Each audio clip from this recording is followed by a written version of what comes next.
Imperative business ventures limited प्रस्तुत दीपस्तंभ सोन्याचे.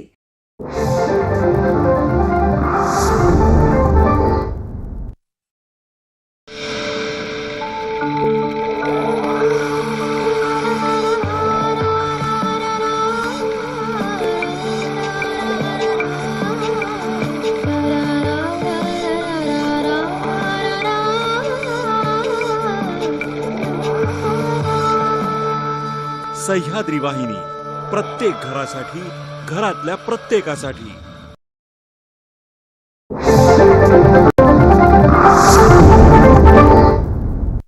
मराठी विज्ञान परिषद प्रस्तुत विज्ञानम जनहिताय.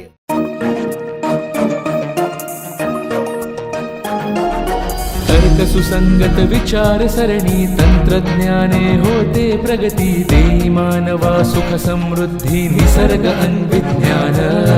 विज्ञानाच्या रंजक गोष्टी व्यापून घेई सारी सृष्टी. जगण्यातील विज्ञान आणिक विज्ञानातील जगणे. विज्ञानम जनहिताय, विज्ञानम जनहिताय, विज्ञानम जनहिताय, विज्ञानम जनहिताय, विज्ञानम जनहिताय, विज्ञानम जनहिताय, विज्ञानम जनहिताय, विज्ञानम जनहिताय.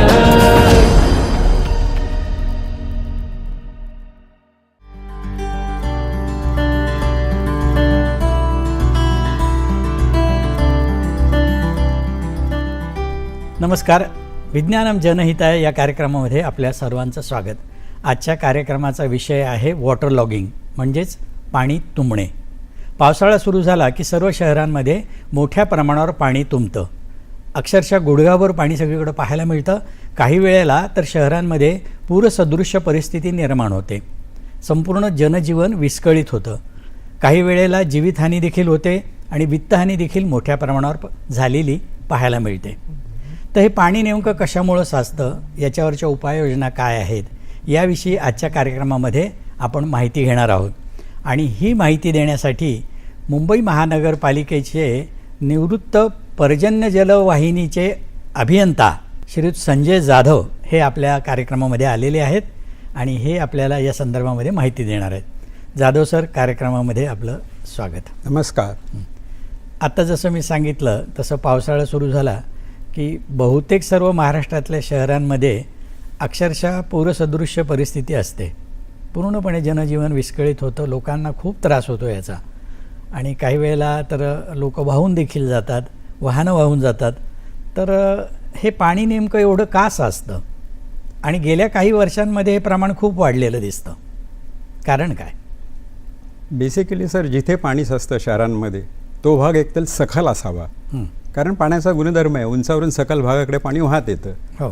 अथवा जर डेव्हलपमेंट झाले असेल, त्या पर्टिक्युलर जागेचा विकास झाला असेल तर तिथे जी पर्जन्य जलवाहिन्या टाकलेल्या आहेत त्या जलवाहिन्यांची कॅपॅसिटी अपुरी असावी. बरोबर. हा दुसरा झाला.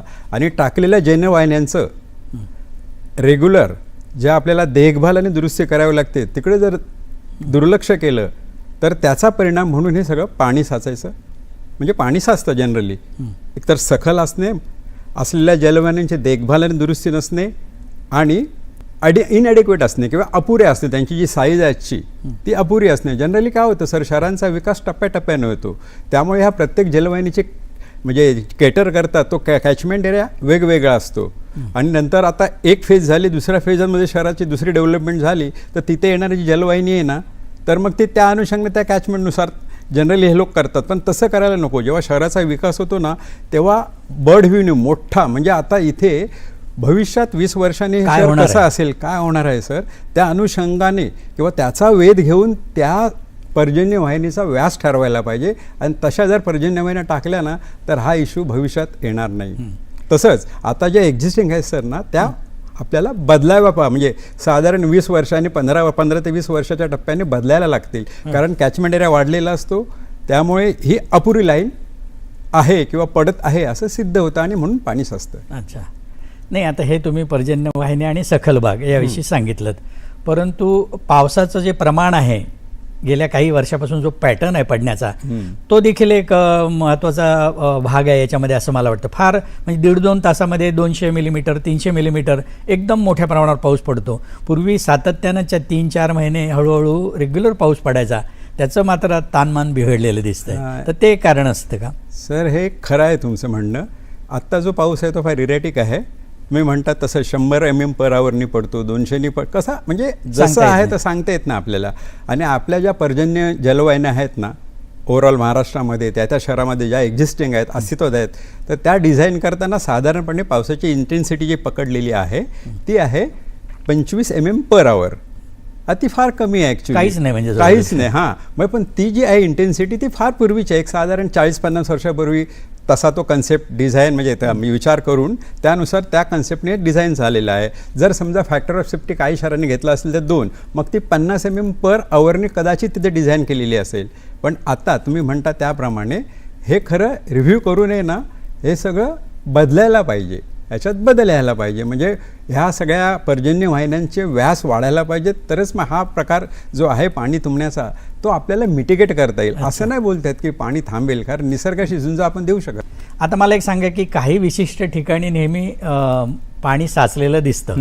म्हणजे हिंदमाता असेल, पूर्वी बऱ्याच मिलन सबवे, आता हे मुंबईतलं झालं, किंवा नाशिकमध्ये पुण्यामध्ये विशेषतः सध्या हिंजवडीमध्ये प्रचंड मोठ्या प्रमाणावर पाणी साचतं आणि तिथं तर म्हणजे फारच गंभीर परिस्थिती निर्माण झालेली. कोल्हापूर 15 दिवस पाण्याखाली होतं. तर हे काय आहे विशेष म्हणजे याचं?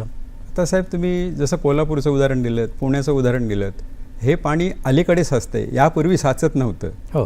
आता ह्या शहरांचा जो झपाट्याने विकास होत आहे ना, त्यामुळे पाऊस पडल्यानंतर जो म्हणजे जे पाणी म्हणजे SW ड्रेन म्हणजे स्टॉर्म वॉटर जे निर्माण होतं ना, ते आता जवळजवळ 90% म्हणजे आमचा असा एक थंब रूल आहे, जिथे पूर्ण विकास झालेला आहे त्या शहरामध्ये पाऊस पडला की रस्ते डेव्हलप्ड आहेत, फुटपाथ डेव्हलप्ड आहेत. इवन पूर्वी आपल्या सोसायट्यांमध्ये जमीन म्हणजे तुम्ही माती बघत असा म्हणजे जमीन असायची, आता ते चेकर टाईल किंवा सगळे पेवर लावून पाण्याचा निचरा होत नाही, पाणी शोषलं जात नाही आणि ते पाणी कन्वर्ट होतं SW ड्रेनमध्ये. आणि त्याच्यामुळे ना हे जे आहेत ना हे वारंवार आपल्याला दिसतं. त्याला कारण एकच की शहरांचा विकास झाला आणि विकास झाल्यानंतर जे आता पाऊस पडल्यामुळे इरेटिक पाऊस पडल्यामुळे जे काय पाणी कन्वर्ट होतं SW ड्रेनमध्ये, तर ते पाणी वाहून नेण्याची व्यवस्था पुरेशी पाहिजे ती केलेली दिसून येत नाही सर, म्हणून हे सगळं होत आहे. अच्छा, म्हणजे मोठ्या प्रमाणावर झालेलं कॉन्क्रिटीकरण. एक्झॅक्टली. आणखीन ह्या सगळ्या टाईल्स विकास आपण बोलूया, डांबरी रस्ते, शहराचा पूर्ण विकास झाल्याने पाऊस पडल्यावर तात्काळ ना सर पावसाचं पाणी SW ड्रेनमध्ये कन्वर्ट होतं, जे पूर्वी शोषलं जायचं. आता तुम्हाला सर एक आठवण करून देतो. सर्वसाधारणपणे गावाकडे वगैरे बघा तुम्ही पाहिलंत ना, तर जमिनीतून पाणी वर येण्याची प्रक्रिया ऑगस्टमध्ये सुरुवात होते, ऑगस्टच्या 1-दुसऱ्या वीकमध्ये. तर काय होतं त्याच्यात, पाऊस पडला ना की ती जमीन पाणी शोषते आणि जमीन सॅच्युरेटेड झाली ना मग ते पाणी असं बाहेर येतं. बरोबर. मुंबईत तशी कंडिशनच राहिली नाही, म्हणजे पाणी जमिनीत जातच नाही सर. तुम्ही मुंबईची वॉटर टेबल पाहिलीत ना पूर्वी, म्हणजे मी सांगतो मी महानगरपालिकेत साधारण 85ला लागलो, 87ला, तेव्हा 3 फुटावर पाणी लागायचं. आता 12-13 फुटावर पण पाणी लागत नाही मुंबईत. दिस इज द सिच्युएशन. आणि त्यामुळे सगळं असं होतं सर. पाणी हा एक भाग झाला म्हणजे पावसाचा, परंतु आपण जो प्रचंड मोठ्या प्रमाणावर कचरा करतो तो आपल्याला पावसाळ्यात लक्षात येतं की केवढा मोठा कचरा होतो. तर हे देखील एक पाणी तुंबण्याचं कारण असू शकतं. हे एक कारण आहे. कचरा खरा म्हणजे कचरा आता 2 प्रकारचा, एक हलका म्हणजे वेटलेस असतं किंवा आपण हलका बोलूया कागद वगैरे असतं ते तरंगणारा कचरा, आणि दुसरा खाली डिपॉझिट होणारा कचरा. बेसिकली जो कचरा डिपॉझिट होतो ना, सॉलिड कचरा असतो ना, तो जर टाकण्यात आला, दगड किंवा डेब्रिस नाल्यामध्ये टाकतात किंवा नदीमध्ये कुठे असं टाकलं ना, तर ओरिजिनल स्ट्रीम जी असते ना, वाहत असते ना, नॅचरल फ्लो जो असतो पाण्याचा, त्याला अडथळे निर्माण होतात आणि पाणी मग स्वतःची जागा स्वतः शोधतं. तर हे असं करू न देणं आपल्या नागरिकांचं तसंच स्वराज्य संस्थेचं काम आहे, याच्यावर लक्ष ठेवायला पाहिजे. तर मग ती नॅचरल स्ट्रीम मेंटेन राहील आणि मग जो येणारा काय पाऊस आहे आणि त्या नॅचरल स्ट्रीमला बाकीच्या तसं पाहिलं ना सर, एखादा नाला असेल शहरामध्ये जात असेल, एखादी नदी असेल, तर त्या नदी नाल्याला आहे ना शहराचं हे SW ड्रेन जोडलेलं असतं पाणी जाण्यासाठीचं. मग होतं काय सर की त्याचंच म्हणजे त्याची जी कॅपॅसिटी असते ती आपणच अपुरी करतो, बांधकाम एखादं करून त्यामध्ये काय माती टाकून आपणच अडथळे निर्माण करतो आणि मग ते पाणी वाहलं जात नाही. म्हणजे स्मूथली व्हायला पाहिजे असतं ते पाणी जात नाही. आणि मग होतं काय सर त्याच्यामुळे की अडथळा निर्माण झाल्याने पाणी साचतं आणि मग जो आउटफॉल आपला असतो त्यातनं उलटं रिव्हर्स पाणी येऊन सिस्टीममध्ये येतं आणि मग शहरातलं पाणी साचून राहतं, कारण त्या पाण्याचा निचराच होत नाही. जी निचरा व्हायची व्यवस्था आहे तीच पूर्णपणे काय आपण व्यवस्थित केलेली नाही. निरुपयोगी होऊन जाते. This is the reason sir. Marathi विज्ञान परिषद प्रस्तुत विज्ञानम जनहिताय. मराठी विज्ञान परिषदेच्या प्रांगणात जे.बी. जोशी फाउंडेशनचे असंख्य प्रयोगशील उपक्रम, पद्मभूषण पुरस्काराचे मानकरी डॉक्टर जे.बी. जोशी यांच्या मार्गदर्शनाखाली संशोधन करणारे अनेक विद्यार्थी, भारतातल्या सगळ्यात कठीण समस्येवर, गरिबीवर विज्ञान तंत्रज्ञानाच्या माध्यमातून उपाय शोधण्याचा प्रयत्न करत आहे JB. Joshi research foundation. Marathi विज्ञान परिषदेच्या प्रांगणात कार्यरत असणारी एक महत्त्वाची शाखा जे.बी. Joshi research foundation.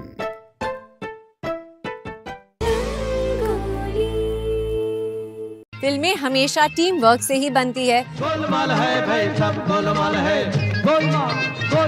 जब जब फिल्म मेकर्स को अच्छे लोगों का साथ मिला, तब तब फिल्म्स भी शानदार बनी. सर जो तेरा टकराए या दिल डूबा जाए. अच्छी टीम ने यादगार फिल्में हमें दी. घुंघटे में चंदा है फिर भी है फैला चारों ओर उजाला. ऐसी ही टीम और उनकी बनाई शानदार फिल्मों से जुड़े खास किस्से जानने के लिए देखे रंगोली. 18 बरस की कवारी गली थी, घूंघट में मुखड़ा छुपा के चली थी. रंगोली प्रसारण दर रविवारी दुपारी 12 वाजता, दर गुरुवारी रात्री 8:30 वाजता दूरदर्शनच्या सह्याद्री वाहिनीवर. आमचे हे आमची ही. आजच्या भागात भेटूया प्रसिद्ध अभिनेते आणि दिग्दर्शक राजेंद्र शिसतकर आणि बँकर अपर्णा शिसतकर यांना. 5 ज्या मी सिलेक्ट करायचो त्या 5 एकांकिका हिला ऐकायला लागायच्या आणि जी एकांकिका ही पूर्ण ऐकायची ती मी करायचो आणि ती काय सांगताय?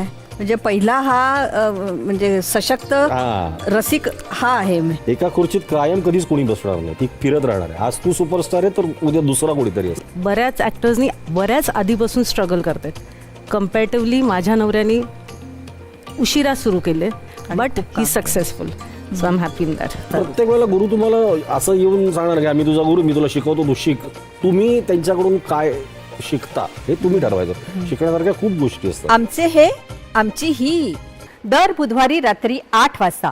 पुन्हा प्रसारण दर शुक्रवारी दुपारी 2:30 वाजता, फक्त सह्याद्री वाहिनीवर. मराठी विज्ञान परिषद प्रस्तुत विज्ञानम जनहिताय.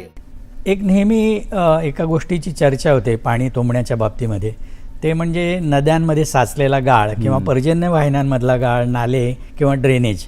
हा तसा वेळोवेळी महानगरपालिकेकडनं साफ केला जातो, परंतु हे एक महत्त्वाचं कारण आहे. तर परंतु ते पुरेशा प्रमाणात होत नाही का? नाही सर, पुरेशा प्रमाणात होता. यावर मी तुम्हाला जरा विस्तृतपणे सांगतो. फॉर एक्झाम्पल आता मिठी रिव्हर घ्या किंवा वेगवेगळ्या शहरातल्या नद्या आहेत, त्या नद्याचा गाळ कसा काढतात? गाळ काढायचं कारण काय की आपण आहे ना नदीची आहे ना इनवर्ट लेवल म्हणजे नदीची खोली किती पाहिजे, डेप्थ किती असायला पाहिजे प्रत्येक ठिकाणी, हे आपण सांगू शकत नाही. तो नॅचरल फ्लो आहे, नॅचरल स्ट्रीम आहे ती. पण नदीत जो काय गाळ वर्षांनी म्हणजे आता समजा प्रत्येक वर्षी गाळ काढला जातो, तर मग प्रत्येक वर्षी 4 महिन्यानंतर आहे ना किंवा 4 महिन्यात जे काही पाणी वाहून येतं, रन ऑफ येतो, त्यात गाळ बाय डिफॉल्ट येतो. नॅचरली ते पाणीच घेऊन येतं आणि त्यामुळे तो गाळ साचला जातो. तर मग आपण काय करतो किंवा महानगरपालिका काय करतात की तो फ्लो स्मूथ होण्यासाठी त्या नदीतनं किंवा त्या नाल्यातनं त्या ड्रेनमधनं पाणी स्मूथली वाहून जाण्यासाठी जेवढा गाळ काढायचा आहे ना तेवढाच गाळ काढतात. म्हणजे हार्डली 1.5-2 इंच गाळ काढतात असा. म्हणजे तो सरफेस एरिया अंटी डेप्थ प्रचंड गाळ होतो सर. तो काढला ना म्हणजे आपण काय करतो की नदी नाले स्मूथली म्हणजे पाण्याला वाट करून द्यायची, एवढंच आपलं काम आहे. आणि तेच उद्दिष्ट, तेच महत्त्वाचं सर. त्याच्यामुळे अडथळे निर्माण होत नाही, पाणी साचत नाही, त्यामुळे बॅकफ्लो होत नाही. बेसिकली मोठ्या मोठ्या नद्यांमध्ये नाल्यांमध्ये ना आपण आहे ना शहराचं हे पावसाळी पाण्याचे आहेत ना गटर तिथे जोडलेले आहेत त्याला, म्हणजे कसं बाय डिफॉल्ट ते जोडलेलं आहे. त्यातनं पाणी ते तसं जाऊन मोठ्या नदीला मिळून मोठ्या नदीनं समुद्रात जातं. पण मग होतं काय, जर हे साफसफाई नाही केली ना तर मग बॅकफ्लो पाणी साचतं आणि मग सगळे रिव्हर्स पाणी येतं.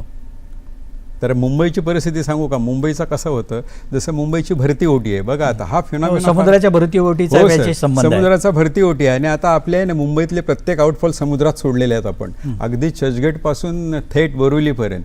म्हणजे नद्या नाल्यांमध्ये पण सोडलेत आणि काही ठिकाणी नदी नसेल मग ते जे कॅचमेंट एरियाचं पाणी आहे ते विशिष्ट म्हणजे समुद्रात सोडलेलं आहे किनाऱ्यावरती. तर होतं काय सर, जेव्हा भरती येते ना त्यावेळेस आहे ना हे पाणी भरती आल्यामुळे ना आपल्या सिस्टीममध्ये येतं SW ड्रेनच्या. आता ते सिस्टीममध्ये मग सिस्टीम फुल होते भरतीच्या वेळेस, ऑलरेडी समुद्राचं पाणी सिस्टीममध्ये आहे आणि मग जोराचा पाऊस आला त्यावेळेस, तर मग काय होणार, सिस्टीम फंक्शनिंगच होत नाही ना, ऑलरेडी पाणी आहे, मग ते पाणी तसंच सरफेस वॉटर साचून राहतं. मग जेव्हा समुद्राला ओटी होते, म्हणजे समुद्राची ओटी सुरुवात होते आणि मग पाणी आत जातं, मग या सिस्टीममधलं पाणी समुद्रात जातं आणि मग सरफेस वॉटर ते सिस्टीम घेते, म्हणजे पर्जन्य जलवाहिन्यांमधून जाऊन त्यामार्फत मग समुद्रात जातं. आणि म्हणून आहे ना, हा पाणी साचण्याचा काही म्हणजे समुद्र किनारची जी शहरं आहेत तर हा फिनॉमिना आहे. 3-4 तास मग काही ठिकाणी वाट बघावी लागते. आम्ही असंही ऐकलं की ती पर्जन्य वाहिन्या लॉक करतात की पाणी येऊ नये आतमध्ये म्हणून वगैरे, सर, असं काही ठिकाणी, पण तो प्रयोग फारसा यशस्वी झालेला दिसत नाही सर. अगदी यशस्वी झालाय सर. त्याला पोर्टेबल पंपिंग स्टेशन म्हणतात. अलीकडेच 3 वर्षापूर्वी ना तो इंट्रोड्यूस केला. मी असताना म्हणजे आम्हीच इंट्रोड्यूस केला. आम्ही काय केलं सर, महत्त्वाचे जसा कॅचमेंट एरिया घ्या, आता बँड्राचा कॅचमेंट एरिया उदाहरण म्हणून देतोय सर, सगळ्यांनी करायला काय हरकत नाही, फार मिटिगेट चांगल्या तऱ्हेने पाणी करता येतं. तर काय केलं, 6 आउटफॉल होते. 6 आउटफॉलपैकी आहे ना, प्रत्येक आउटफॉलच्या मागे साधारण 50 फूट ते 100 फुटावरती वेटवेल आम्ही म्हणजे कन्स्ट्रक्ट केल्या, वेटवेल RCCच्या. आणि त्या वेटवेल कन्स्ट्रक्ट केल्या त्या कशावरती, त्या लाईनवर, म्हणजे असा आउटफॉल कनेक्ट होतो त्याच्या मागे 50 फुटावरती आम्ही वेटवेल निर्माण केल्या आणि तिथे गेट लावले. म्हणजे तो जो आउटफॉलचं पाणी आत येतं आउटफॉलमधनं, ती येऊ नये म्हणून गेट लावलं. तसंच सिस्टीमचं पाणी जाऊ नये आत तिकडे म्हणून ते गेट लावले. आता गेट लावले आणि वेटवेलची आम्ही ना कॅपॅसिटी डिझाईन करताना फॅक्टर ऑफ सेफ्टी 2-3 पकडला, म्हणजे सफिशियंट वेट. इन्व्हर्ट लेवल ही पाण्याची इन्व्हर्ट असते, त्याच्या खाली खोल पाण्याची विहीर खणली आपल्या साध्या भाषेत. आणि मग काय होतं, आता जेव्हा पाऊस पडतो ना त्यावेळेस सगळं पाणी सिस्टीममध्ये त्या वेटवेलमध्ये येतं आणि वेटवेलला अप्रोप्रिएट पंप लावले. त्याच्यामुळे होतं काय सर, की ते सरफेस वॉटर तिकडे थांबायचं ना, ते थांबत नाही, आता डायरेक्ट येतं. आता समजा भरती असेल तर भरतीचं पाणी येऊ नये म्हणून आम्ही ऑलरेडी ते गेट बांधलेलाच आहे, राईट. मग ते गेट, त्यामुळे भरतीचं पाणी सिस्टीममध्ये आपलं येत नाही. आता पाणी आहे तर फक्त आपल्या सिस्टीममधलं पाणी आहे किंवा सरफेस वॉटर आहे. जोराचा पाऊस आला, सगळं पाणी इथे आलं, इथे पाणी आलं की इथे पंप डायरेक्ट उपसून पलीकडे टाकण्यात येतं. आणि त्याच्यामुळे काय होतं, शहर किंवा ज्या शहरात असं पाणी भरतं त्यांनी जर ही उपाययोजना केली ना, तर त्यांची तो कॅचमेंट एरियामध्ये तुम्हाला कुठेही पाणी साचलेलं दिसणार नाही. आणि मग ते पाणी समुद्रात जातं. आणि ओहोटीच्या वेळेस आम्ही काय करतो, गेट ओपन करतो, मग राहिलेलं खालीचं पाणी आहे ना वेटवेलचं, त्याचा पण आपोआप निचरा होतो. नाही, पण हे आता पोर्टेबल पंपांविषयी सांगितलं, पण आपल्या शहरांमध्ये काही काही ठिकाणी पंपिंग स्टेशन बसवलेले आहेत, परंतु त्या पुरेशा प्रमाणात आहे की ते त्या भागापुरतेच मर्यादित आहे जिथे जिथे, कारण मोठ्या प्रमाणावर पाणी तुंबण्याचे जागा खूप नवीन तयार होत आहेत. साहेब, जागा नवीन तयार व्हायला एकच कारण, त्या जागा का होतात, कारण त्या जागा किंवा त्या कॅचमेंट एरियामधली जी सिस्टीम आहे, पाणी पर्जन्य जलवाहिनी आहेत किंवा पावसाचं पाणी वाहून नेण्याची जी सिस्टीम आहे ना सर, तिची देखभाल आणि मेंटेनन्स करायला पाहिजे. आणि परत जर आजूबाजूला डेव्हलपमेंट झाली तर आता पाणी ॲडिशनल येणार आहे जनरेट होऊन, मग त्याची व्यवस्था काय करायची. मग आत्ता माझा एक्झिस्टिंग डायमीटर किती आहे सिस्टीमचा, मग तो किती वाढला पाहिजे, तर त्यासाठी आहे ना त्याचा वेध घेऊन पुढे भविष्यात ती जर लाईन टाकली ना तर तिथे तुम्हाला पाणी दिसणार नाही. कारण एकच सर, एक्झिस्टिंग जी सिस्टीम आहे ना सर, तिची देखभाल व्यवस्थित केली गेल्या नसल्यामुळे हे सगळं होतं. करायला पाहिजे देखभाल व्यवस्थित.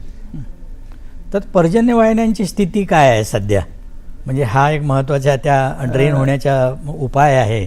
तर आतून त्यांचं म्हणजे ज्या पद्धतीने त्या काही सर, आता आपण त्याच्यावरच बोलतोय. पर्जन्य अस्तित्वात असलेल्या पर्जन्य वाहिन्यांचा मेंटेनन्स किंवा देखभाल आणि दुरुस्ती प्रॉपर होते, प्रॉपर माझ्या मते तर मी आता पाहिलं काय दिसत नाही होताना. नंबर 1. मग जी आहे ना कमीत कमी, तर गाळ काढणे म्हणजे 100% पायपातला गाळ काढायला पाहिजे, म्हणजे डिस्पास करणे. देर आर सो मेनी आहे ना, म्हणजे त्या बऱ्याचशा म्हणजे पद्धती आहेत, तर त्या पद्धती अवलंबून इम्प्लिमेंट करून पर्जन्य जलवाहिन्यांना पूर्णपणे मोकळ्या जर केल्या पाऊस येण्या अगोदर, तर सर आहे ना, हा जो काय इफेक्ट दिसतोय सगळीकडे पाणी भरण्याचा तो दिसणार नाही. त्याच्यामुळे जलवाहिन्या सिमेंटच्या असतात का? हा, सिमेंटच्या असतात. सिमेंटच्या आपले PVC पाईप असतात. मग त्याचा मेंटेनन्स तर खूप करणं गरजेचं आहे. हां, नाही मेंटेनन्स म्हणजे त्यातला गाळ काढणं. सर काय होतं, आता ते सिस्टीम कशी असते, वॉटर एंट्रंट म्हणतात त्याला. रस्त्यावरचं फुटपाथचं पाणी त्या एंट्रंटमध्ये जातं, तिथून मग पाईप असतो ते त्या मेन लाईनला जातं, म्हणजे तिथे मॅन्युअल असतं, त्या मॅन्युअलमध्ये जातं. मॅन्युअलमधनं मेन लाईनमधनं ते आउटफॉलला जातं पाणी किंवा पंपिंग स्टेशनला जातं. सगळंच सर पाणी आहे ना शहरांचं पंपिंगला जात नाही. विशिष्ट कॅचमेंट एरियाचं पंपिंगला जातं, बाकी आउटफॉल आहेत ना, त्या आउटफॉलनुसार त्या नदीत नाल्यात सोडलं जातं पाणी.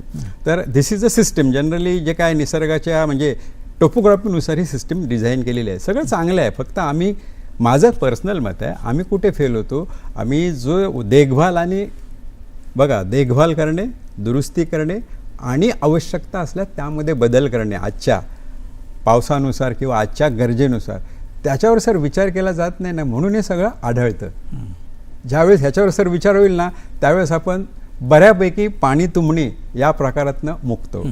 पण याचा आता तुम्ही जे सगळे प्रयत्न करताय, महानगरपालिका खूप प्रयत्न करते अक्षरशः, म्हणजे दिवस रात्र पाण्यामध्ये ही माणसं उभं राहून हे सगळं कंट्रोल करत असतात. पण याचा सक्सेस रेशो काय आहे?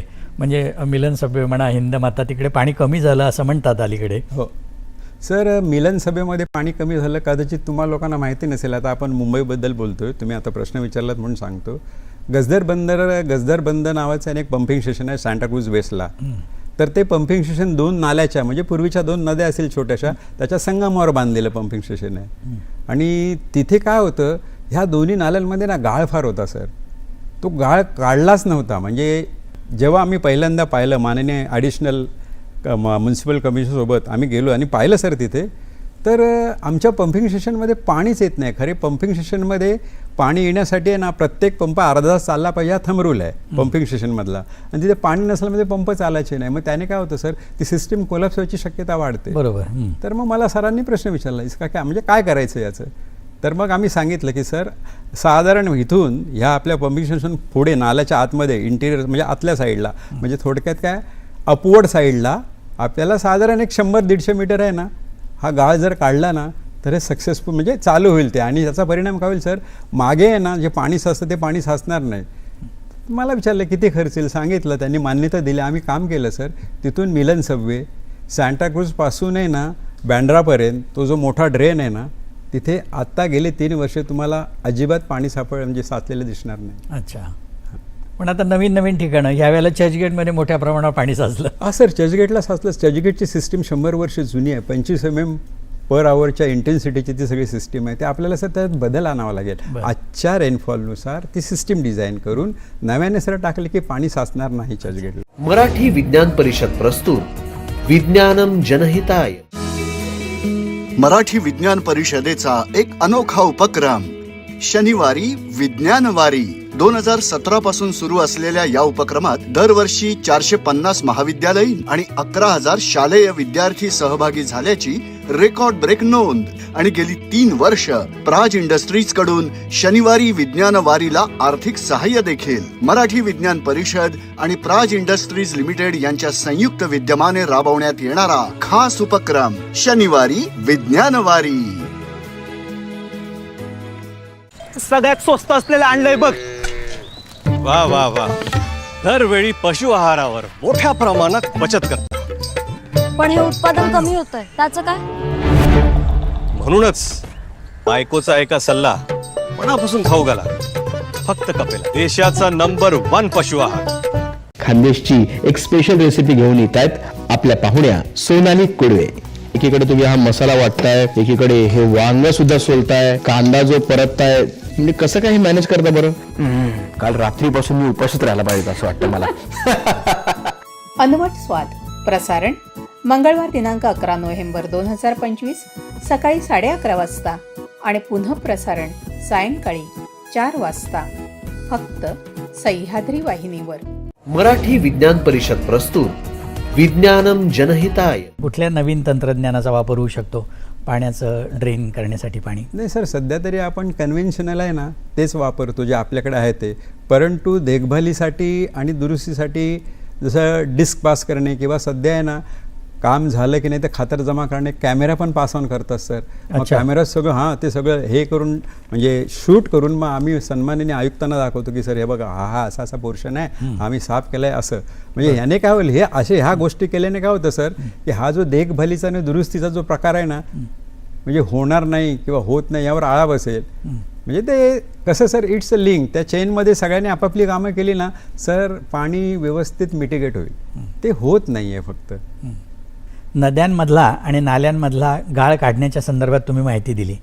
आता धरणामधला गाळ हा देखील एक कळीचा मुद्दा आहे. त्या संदर्भात तुम्हाला काय सांगता येईल?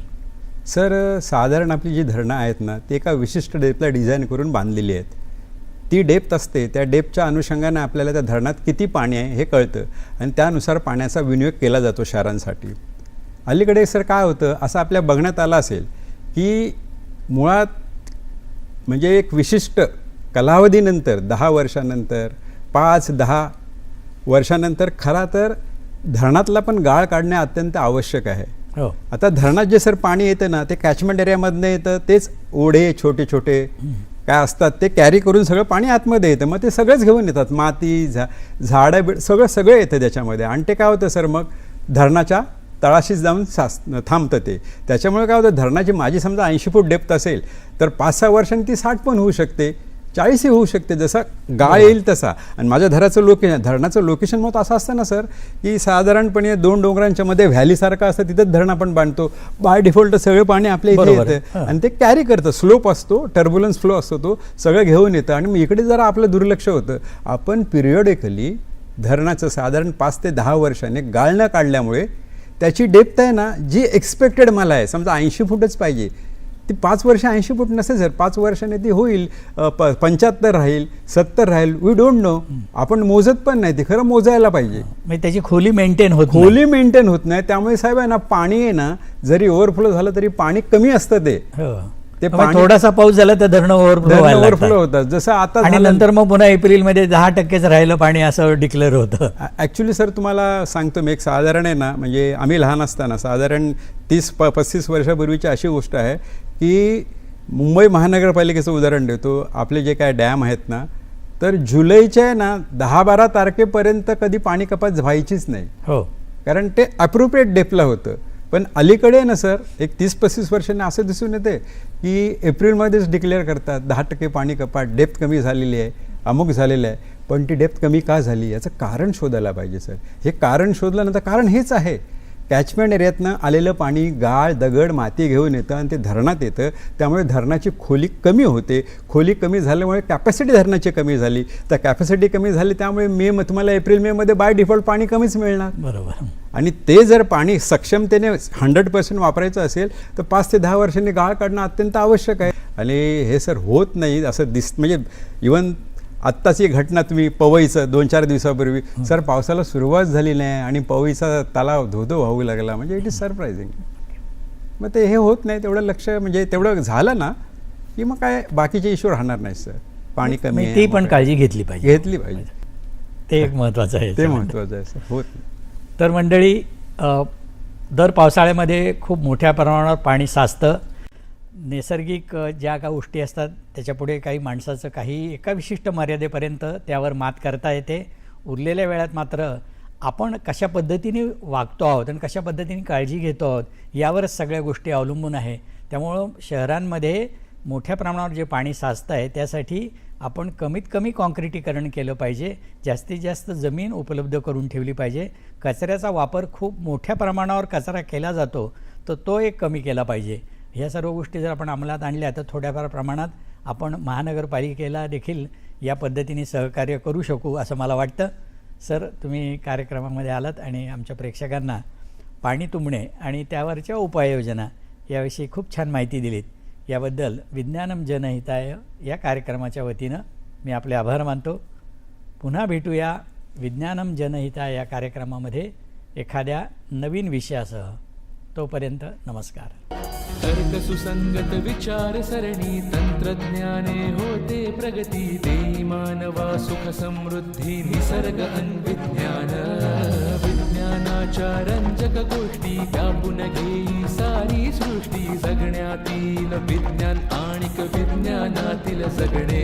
विज्ञानम जनहिताय, विज्ञानम जनहिताय, विज्ञानम जनहिताय, विज्ञानम जनहिताय, विज्ञानम जनहिताय, विज्ञानम जनहिताय, विज्ञानम जनहिताय, विज्ञानम जनहिताय.